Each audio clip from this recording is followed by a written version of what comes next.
Lunch box. രചന ലച്ചുമ്മ. അവതരണം ഷാഹുൽ മലയിൽ. Editing Faisal C M Nooncheri. തന്നെ നോക്കിയുള്ള മുറുമുറുപ്പുകളും ചൂണ്ടിക്കാട്ടലുകളുമെല്ലാം കണ്ടില്ലെന്നടിച്ച് കയ്യിലെ ബാഗുമായി മുന്നോട്ട് നടന്നു. ക്യൂബിക്കിളിൽ കയറി ബാഗ് മേശയിൽ വെച്ച് തിരിഞ്ഞതും കണ്ടു കോറിഡോറിൽ നിന്ന് ഉള്ളിലേക്ക് എത്തി നോക്കുന്ന പല തലകളെയും.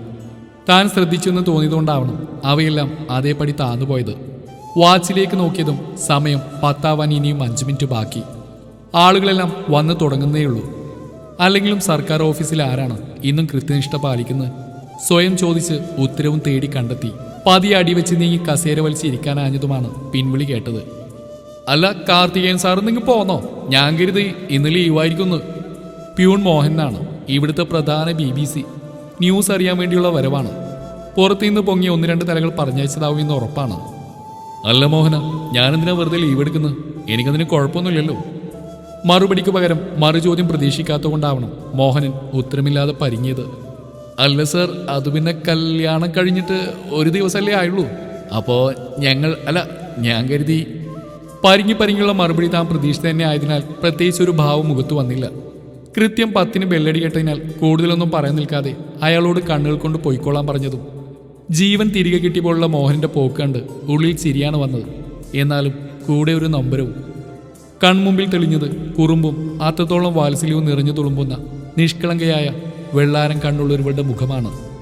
കനി എന്തോ ഓർമ്മയിൽ ഉള്ളാലെ മൊഴിഞ്ഞു. 39-കാരനായ കാർത്തികേയന്റെ ജീവിതത്തിലേക്ക് അപ്രതീക്ഷിതമായി കാലെടുത്ത് വെച്ചവൾ. 20 വയസ്സ് കഷ്ടിയെ കാണും. എന്നിട്ടും ഇരട്ടി വയസ്സ് വ്യത്യാസമുള്ള 2ാം കെട്ടുകാരനായ എല്ലാത്തിനും ഉപരി ഒരു കാലിന് അല്പം സ്വാധീനക്കുറവുള്ള ഈ കാർത്തികേയന്റെ പാതിയാവൻ വിധി കരുതി വെച്ചവൾ. ദേവതയെ പോലെയുള്ള അവളെ കെട്ടാൻ എന്ത് യോഗ്യതയാണ് തനിക്കുള്ളതെന്ന് സ്വയം ചോദിച്ചു നോക്കിയിട്ടും ഇന്നുവരെ അതിനുത്തരം കിട്ടിയിട്ടില്ല. എന്നാൽ എല്ലാവരുടെയും കണ്ണിൽ കണ്ട യോഗ്യതകളുടെ ലിസ്റ്റിൽ ആദ്യം നിൽക്കുക സർക്കാർ ഉദ്യോഗം തന്നെയാവും. പിന്നെ സംസാരശേഷിയില്ലാത്ത പെണ്ണിന് തുർക്കിയിൽ നിന്ന് രാജകുമാരൻ വരുമെന്ന് പറഞ്ഞ് കളിയാക്കുന്നവർക്ക് എന്റെ കാലിന്റെ സ്വാധീനക്കുറവ് കണ്ണിൽ പിടിച്ചേയില്ല എന്നത് മറ്റൊരു പച്ചയായ സത്യം. ഇതൊന്നും പോരാതെ വില്ലനായി ജാതകവും മതിയല്ലോ. എന്നാലും അമ്മക്ക് അവൾ മഹാലക്ഷ്മി തന്നെയാണ്. അവളെ ആദ്യം കണ്ട മാത്രയിൽ തന്നെ തന്നോട് വന്നു പറഞ്ഞതും അതുതന്നെ. കിടപ്പ് രോഗിയായ അച്ഛനെയും ലോകപരിചയം കുറവായ അമ്മയെയും ഇളയതുങ്ങളെയും പട്ടിണിക്കിടാതെ നോക്കാൻ ദിവസവും പൊരുതി ജീവിക്കുന്നവളെ കുറിച്ച് അറിഞ്ഞതു മുതൽ അമ്മയുടെ മനസ്സിൽ തോന്നിയ ആഗ്രഹം. ആദ്യമൊക്കെ മൗനമായിരുന്നു മറുപടി. അല്ലെങ്കിലും എന്ത് ഉത്തരം നൽകാനാണ്? എല്ലാം അറിഞ്ഞിട്ടും വീണ്ടും അമ്മക്ക് എങ്ങനെ ഇങ്ങനെ ചിന്തിക്കാൻ കഴിയുന്നു എന്ന ഒറ്റ ചോദ്യമാണ് മനസ്സിലുണ്ടായിരുന്നത്. അവളെ നേരിൽ കണ്ടു കഴിഞ്ഞതും ആ ചോദ്യത്തിന്റെ ആക്കം കൂടിയതേ ഉണ്ടായിരുന്നുള്ളൂ. എന്ത് കണ്ടിട്ടാണ് അവളെപ്പോലൊരു പെണ്ണിന് താൻ അനുയോജ്യനെന്ന്? ചെമ്പകപ്പൂവിന്റെ നിറമാർന്നൊരുവൾ, ആരെയും മയക്കുന്ന നിഷ്കളങ്ക മുഖവും വാത്സല്യം തുളുമ്പുന്ന ചിരിയും, വേണിയുടെ 4 ഇരട്ടി സവിശേഷതകൾ നിറഞ്ഞു നിൽക്കുന്നവൾ തന്നെപ്പോലൊരുവന് കഴുത്ത് നീട്ടി തരുമോ? ഒരിക്കലുമില്ല. എന്നിട്ടും അമ്മയുടെ നിർബന്ധത്തിന് വഴങ്ങി ഇഷ്ടമില്ലാഞ്ഞിട്ട് കൂടി വീണ്ടും ഒരു പെണ്ണ് കാണൽ. 39-ാം വയസ്സിൽ. പക്ഷേ തൻ്റെ പ്രതീക്ഷ അപ്പാടെ തകിടം മറിച്ചുകൊണ്ട് തൻ്റെ ഒപ്പമുള്ള ജീവിതത്തിന് വെറുമൊരു തലയാട്ടലിൽ സമ്മതം അറിയിച്ചുകൊണ്ട് വാതിലിന് മറവിൽ നിന്ന് നോക്കുന്ന വെള്ളാരം കണ്ണുകളെ കാണാൻ അത്ഭുതമായിരുന്നു. ചുറ്റും നിന്നവരിൽ ആശ്വാസത്തിന്റെ പുഞ്ചിരി വിരിഞ്ഞപ്പോഴും ഉള്ളാലെ വല്ലാതൊരു ആശയക്കുഴപ്പത്തിൽപ്പെട്ട് ഉഴറി നടക്കുകയായിരുന്നു ഞാൻ. അറിഞ്ഞും കേട്ടും വന്നവർക്ക് എല്ലാം പറയാനും കളിയാക്കാനും കാര്യങ്ങൾ അനേകമായിരുന്നു. ചിലർക്കത് കാർത്തികേയൻ അടിച്ച ലോട്ടറി ആയിരുന്നു. എങ്കിൽ മറ്റു ചിലർക്ക് ഊമക്കുയിലിന്റെ ഭാഗ്യജാതകമായിരുന്നു. ഒരു കുടുംബം മുഴുവൻ രക്ഷപ്പെടുന്നതിന്റെ അസൂയയും. എന്നാൽ ഇതെല്ലാം കേട്ടിട്ടോ കണ്ടിട്ടോ അവളുടെ ഭാഗത്തു നിന്ന് ഒരു ചെറുചിരിയിൽ കവിഞ്ഞ് മറ്റൊരു ഭാവവ്യത്യാസവും ഇന്നുവരെ ഉണ്ടായിട്ടില്ലെന്ന കാര്യം ഇന്നും തികച്ചും അത്ഭുതകരം. ആലോചനകൾ പല വഴിയിൽ കിട്ടുപൊട്ടിയ പട്ടം പോലെ അലഞ്ഞുകൊണ്ടേയിരുന്നു. ഉച്ചവരെ ഓഫീസിലെ തിരക്കുകളിൽപ്പെട്ട് മുന്നോട്ട് നീങ്ങുമ്പോഴും ഇടയിൽ ചിന്ത അവളിലേക്ക് പറന്നകലുന്നുണ്ടായിരുന്നു. പലരുടെയും നോട്ടവും അർത്ഥം വെച്ചുള്ള ചിരിക്കലും അപ്പോഴും തനിക്ക് ചുറ്റും വട്ടമിട്ട് പറന്നുകൊണ്ടേയിരുന്നു. ഉച്ചയ്ക്ക് ലഞ്ച് ബ്രേക്ക് ആയതും നോട്ടം ആദ്യമേ ചെന്ന് നിന്നത് ഇന്നുവരെയും പതിവില്ലാതിരുന്ന ലഞ്ച് ബോക്സിലായിരുന്നു. ഭംഗിയായി പാക്ക് ചെയ്ത ഡബിൾ ടക്കർ ടിഫിൻ കാരിയർ എടുത്ത് മുന്നിൽ വെച്ചു. വേണി ഉണ്ടായിരുന്നപ്പോൾ പോലും ഇങ്ങനെയൊന്നും പതിവില്ലായിരുന്നു.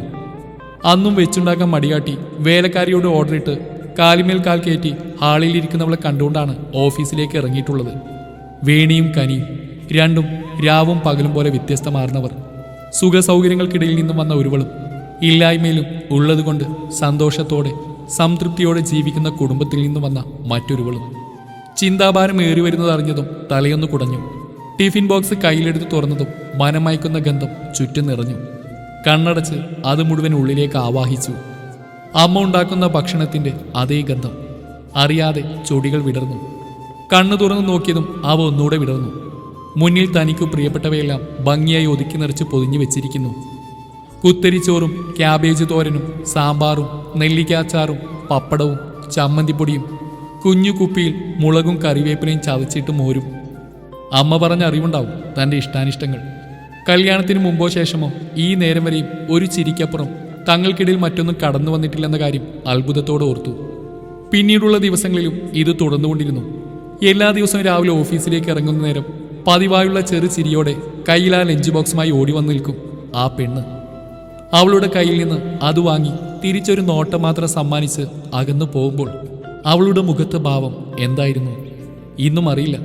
തിരിച്ചൊരു ചിരി അവൾ പ്രതീക്ഷിച്ചിട്ടുണ്ടാവുമോ? ഉണ്ടെന്നും ഇല്ലെന്നും ഉത്തരങ്ങൾ മാറി മാറി ഉള്ളിൽ നിറഞ്ഞു നിന്നു. എങ്കിലും ഒരു ദിവസം പോലും അവളുടെ പതിവ് തെറ്റിച്ചിരുന്നില്ല. വെറുതെയെങ്കിലും അവളെ നോക്കി ചിരിക്കണമെന്നുള്ളിൽ കൊതി തോന്നിപ്പോകുന്ന സന്ദർഭങ്ങൾ നിരവധി തവണ ഉണ്ടായിട്ടുണ്ട്. അപ്പോഴൊക്കെ എന്തോ ഒന്ന് തന്നെ പിന്നിലേക്ക് വലിക്കുന്നു.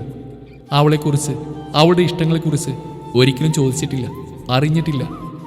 വീട്ടു സാധനങ്ങൾ എന്തെങ്കിലും വാങ്ങണോ എന്നല്ലാതെ അവൾക്ക് എന്തെങ്കിലും ആഗ്രഹങ്ങളുണ്ടോ, ആശകളുണ്ടോ എന്നൊക്കെ ചോദിക്കാൻ ഉള്ളാലെ ആശ തോന്നിയിരുന്നെങ്കിലും അതൊക്കെ ഉള്ളിൽ തന്നെ കുഴിച്ചു മൂടി പതിവ് നോട്ടം മാത്രം സമ്മാനിച്ച് കടന്നുപോയി നാളുകൾ. പിന്നെയും പക്ഷേ ഒരിക്കൽ പോലും ഒരു പരാതിയോ പരിഭവമോ അവളുടെ ഭാഗത്തു നിന്ന് കണ്ടതേയില്ല. സദാ ചിരിയോടെ അമ്മയുടെ പിന്നാലെ വാലുപോലെ നടക്കുമായിരുന്നു പെണ്ണ്. എല്ലാ ജോലികളും മടികൂടാതെ ചെയ്ത് ഒരു നോട്ടം കൊണ്ടുപോലും ആരെയും വേദനിപ്പിക്കാത്ത പാവം പെണ്ണ്. അമ്മയെ കൊണ്ട് ജോലികളൊന്നും ചെയ്യിക്കാതെ തനിയെ എല്ലാം ഏറ്റെടുത്ത് ചെയ്യുന്നവൾ. തൊഴുത്ത് വൃത്തിയാക്കുന്ന മുതൽ അമ്മയുടെ കാലിൽ കുഴമ്പ് തേച്ചു കൊടുക്കുന്നവരെ എല്ലാത്തിലും അവൾ വഹിക്കുന്ന പങ്ക് വളരെ വലുതായിരുന്നു. അവൻ പറയാതെ അവനായി എല്ലാം ചെയ്തു കൊടുത്തു. അവൻ കഴിക്കുമ്പോൾ അടുത്തുനിന്ന് വേണ്ടതെല്ലാം വിളമ്പിക്കൊടുത്തു. അവൻ സംതൃപ്തിയോടെ കഴിക്കുന്ന സന്തോഷത്തോടെ കൊതിയോടെ നോക്കി നിന്നവൾ. അവൻ ബാക്കി വെച്ചത് അവൻ കാണാതെ എടുത്ത് കഴിച്ചു. ഇസ്തിരിയിടുന്ന അവൻ്റെ ഷർട്ടുകളോട് കണ്ണുകളാൽ കഥ പറഞ്ഞു. അവൻ വായിച്ചു വെച്ച പുസ്തകങ്ങളിൽ അവൻ അടിവരയിട്ട ഇഷ്ടവാചകങ്ങളിലൂടെ മതിവരാതെ കൈയോടിച്ചു. അവൻ കാണാതെ അവനെ തന്നെ കണ്ണിറച്ച് കണ്ടു നിന്നവൾ. ഒരേ കൂരയ്ക്ക് കീഴിൽ ഒരേ മുറിയിൽ കട്ടിലിൻ്റെ ഇരുധ്രുവങ്ങളിലായി അവർ ഇരുവരും. ദിനം പ്രതി ആ പെണ്ണ് അവനൊരു അത്ഭുതം തന്നെയായിരുന്നു. എന്തുകൊണ്ടാണ് തനിക്ക് അവളോട് അടുപ്പം കാട്ടാൻ സാധിക്കാത്തത്? അറിയാതെയെങ്കിലും തൻ്റെ പ്രവൃത്തി അവളെ വേദനിപ്പിക്കുന്നുണ്ടാവില്ലേ? താലി കെട്ടിയവളോട് നീതി പുലർത്തേണ്ടേ? അങ്ങനെ ആയിരം ചോദ്യങ്ങൾ ശ്വാസം മുട്ടിക്കാൻ തുടങ്ങി. ആരോടെങ്കിലും ഇതേപ്പറ്റി തുറന്ന് സംസാരിക്കണം. കേൾക്കാനും സഹായം ചോദിക്കാനും ഇന്നും ഏറ്റവും അനുയോജ്യൻ വേണുമാഷാണ്, തൻ്റെ ഗുരുസ്ഥാനീയൻ. ചെറുപ്പം മുതൽ തൻ്റെ നിഴൽ പോലും വേർതിരിച്ചറിയാൻ സാധിച്ചയാൾ. കാർത്തി, ഇത്രയും കൊല്ലം തന്നെ അടുത്തറിയാവുന്ന ആളെന്ന നിലയിൽ തന്നെ പറയാം. ഒറ്റ വാക്കി പറഞ്ഞ കോംപ്ലക്സ് അല്ലെങ്കിൽ അപകർഷതാബോധം. ഒരിക്കൽ തകർന്ന ഒരു ദാമ്പത്യ ജീവിതം ഇന്നും തെളിമയോടെ മുന്നിൽ നിൽക്കുന്നു അല്ലേ? അത് പടർത്തുന്ന ഭീതി ചില്ലറയല്ല അല്ലേടൂ. ഇന്നോളം താനെടുത്ത അല്ലെങ്കിൽ തന്നെ കൊണ്ട് എടുപ്പിച്ച തീരുമാനങ്ങളിൽ തെറ്റിപ്പോയ ഒരെണ്ണം, അത് മാത്രമാണ് വേണി. അവിടെയും പൂർണ്ണമായി നിന്നെയോ അവളെയോ ഞാൻ കുറ്റപ്പെടുത്തുന്നില്ല. പുറമേ കാണുന്നവരല്ല എല്ലായ്പ്പോഴും എന്ന ബോധ്യം ഇപ്പോൾ നിനക്കുണ്ട്. കൂട്ടിയും കുറച്ചും ഗണിച്ചും ഹരിച്ചും നോക്കാനാണെങ്കിൽ കാര്യങ്ങൾ ഏറെയുണ്ട്. നിന്റെ അവളുടെയും പ്രായം, കുടുംബം, പിന്നെ നാട്ടുകാർ പറഞ്ഞു കളിയാക്കുമ്പോൾ തെളിയുന്ന കുറവുകൾ. ഇതിനെല്ലാം അപ്പുറം വേണി. ഇതൊക്കെയാണോ കനിയിൽ നിന്ന് നിന്നെ അകറ്റുന്നത്? ഒന്ന് ഞാൻ പറയാൻ കാർത്തി, കാണുന്നവരെല്ലാം വേണിയായിട്ട് നീ ഉപമിക്കരുത്. വേണി വേണിയാണ്, കനി കനിയും. ഞാൻ അറിഞ്ഞിടത്തോളം പറഞ്ഞാൽ കനി മാണിക്യമാണ്. നിനക്ക് കിട്ടാവുന്നതിൽ വെച്ച് ഏറ്റവും അമൂല്യമായവൾ നിധി തന്നെയാണ്. അവളെ ഇനിയും അകറ്റി നിർത്തിയ ദൈവം പോലും പൊറുക്കില്ല. എല്ലാം അറിഞ്ഞിട്ടും അകറ്റി നിർത്തിയിട്ടും ഇന്നോളം നിന്നെ ഒരിടത്തും വിട്ടുപറയാതെ പരിഭവിക്കാതെ നിഴല് പോലെ ഒപ്പം ഉള്ളവളാണ് അവള്. ചിന്തിക്ക്, എന്നിട്ട് നിനക്ക് തീരുമാനിക്കാം.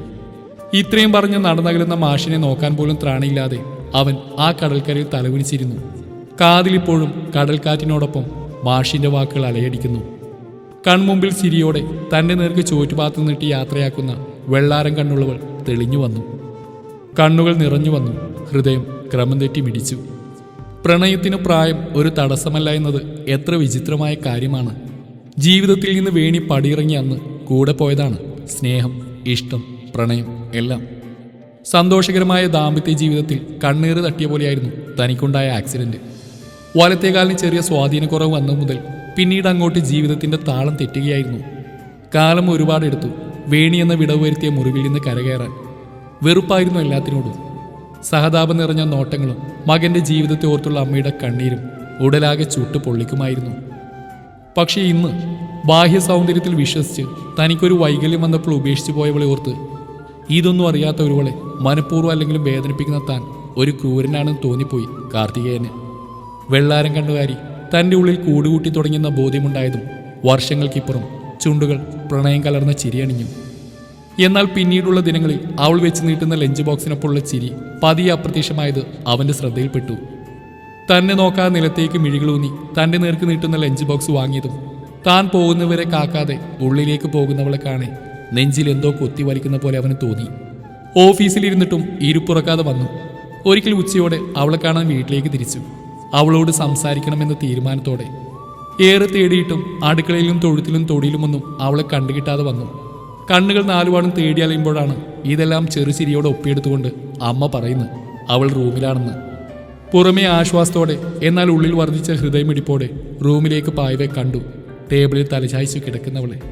കുറച്ചുകൂടി മുന്നോട്ട് നടന്നു തുറന്നു പിടിച്ചിരിക്കുന്ന ഡയറിയാണ് ശ്രദ്ധയിൽപ്പെട്ടത്.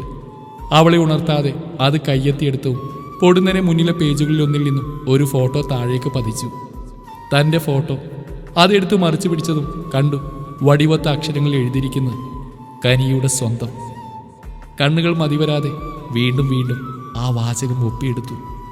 ഡയറിയുടെ ആദ്യത്തെ താൾ മുതൽ മറിച്ചു നോക്കവേ അവൻ അറിയുകയായിരുന്നു ഇന്ന് വരെ അറിയാതെ പോയവളെ, കനിയെ, അവളുടെ ഉള്ളിലെ തന്നോടുള്ള അടങ്ങാത്ത പ്രണയത്തെ.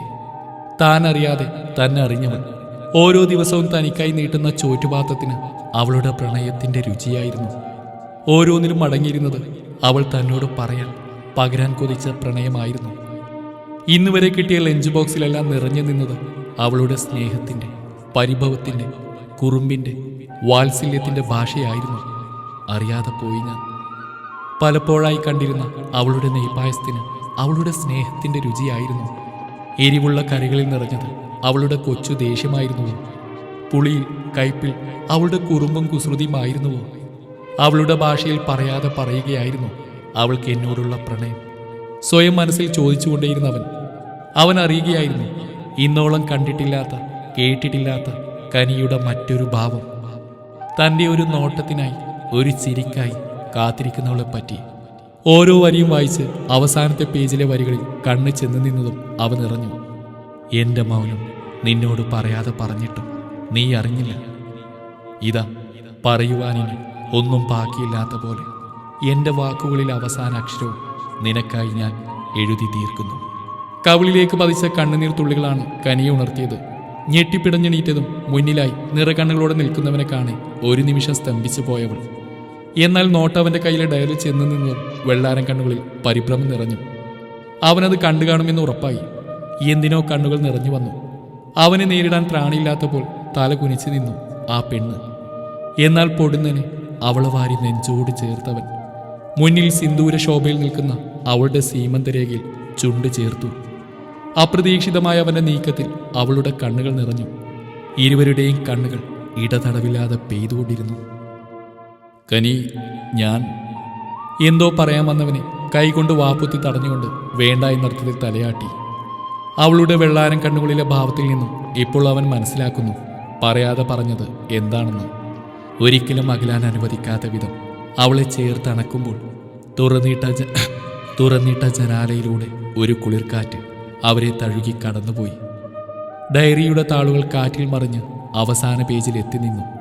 അതിലപ്പോഴും ഇനി എന്നും കനിയുടെ സ്വന്തം എന്നവൻ മാറ്റി എഴുതിയ അക്ഷരങ്ങൾ കൂടുതൽ ശോഭയോടെ തിളങ്ങി നിന്നു. സ്നേഹത്തോടെ ലച്ചുമ്മ.